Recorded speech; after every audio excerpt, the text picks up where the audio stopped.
Prep Beat. I'm T.J. Holmes. Alongside next to me is Thomas Lawrence. We're previewing Week 8, Game of the Week, Paradise at Shasta. This is a very important game for both teams. This game could decide a first-round bye and the number 2 seed in the Division I playoffs. The winner of this really getting a leg up. Anytime you don't play for 1 week is a benefit to be able to be automatically in the semis, and this game can really vault the winner of this game into that. You look at Shasta, a team that's been able to run the ball with Jake Callaway. Paradise, a team that can run the ball, Jonathan Dixon. Both teams are really strong right now, but you have a different matchup in mind that you want to keep an eye on this week. Yeah, I know both of us love old-fashioned football, being able to run the ball. Both of these teams can do that, but both of these teams want balance too. For Shasta quarterback Bailey Odell, for Kenny Bankson over at Paradise, they want to add that element to the offense, at least on, to get a few surprise first downs, at least on third down situations where, hey, it's 3rd and 7, we need to pass, we need that element to their game. And, talking to Bailey Odell, Shasta's quarterback, said, we're not going to sling the ball downfield. It's more like dinks and dunks and, what the defense gives us to try and get things rolling again. Yeah, I was there in the last time these two teams played at Thompson Field in 2011. Ellie Oliver won the game on an extra point in overtime.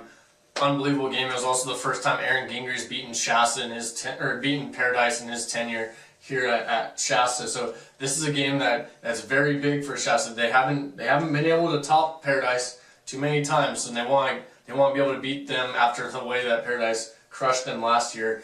Keep in mind though, Paradise is also 1-5 in their last 6 trips going to Red Bluff or further north on the turf. So that's a problem that they've always had kind of coming up, playing on that turf. Another game going south now, Enterprise going down to Sutter in a battle of Northern Section heavies. Enterprise, the number 1 team in Division I, Sutter, the number 2 team in Division II.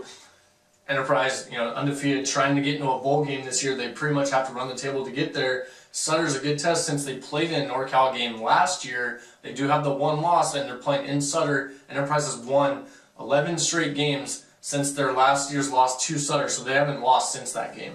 And, if you look at this matchup without the perspective of the last couple of years, you would think it could be the trap game for Enterprise. On the road, a grass field, not what they're used to, a lower division team. It could be easy for the bigger school to look past that. But when Enterprise lost to Sutter last year, that was the worst anyone beat them, really. It was a 1-touchdown game, but only because of a rally late. And I think the returners on this team will remember that, and I think Coach Trueblood will definitely point it out to them all week so they don't look ahead to River Bowl. We know how good this Enterprise defense has been stopping the wing T. Sutter runs the wing T. They stopped Oakdale, West Valley, CV, Paradise. They shut them down. Sutter's a different type of wing T that they're going to see. They pass a lot more this year than they have in the past. Their quarterback, Randy Post, leads the section in passing yards. Could give Enterprise a handful, being able to see a lot of passing situations out of that formation. So that's going to be something interesting to watch down there in that matchup. Yeah, in an Eastern Athletic League matchup, Red Bluff hosts Pleasant Valley. It's been a charmed couple of weeks for Red Bluff. They take on Chico at home, lose by 41 points. Chico has to call that game a forfeit because of a transfer player moved too soon. Last week they were taking on Wheatland, a Division II team that they really handled last year, and it took 2 late touchdowns in a frenzy just to win that game. But at the end of it, they're 5-2. And on the other hand, they can't really look past this game this week against PV. Especially since PV got a win against Shasta last week. Huge win for the Vikings, our first league win under Coach Mark Cooley.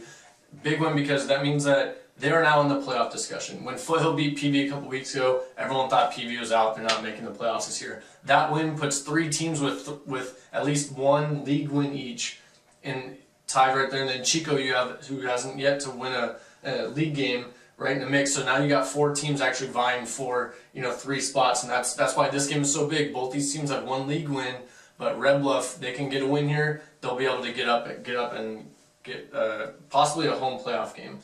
Another couple, moving down to Division II, you got West Valley going to Lassen.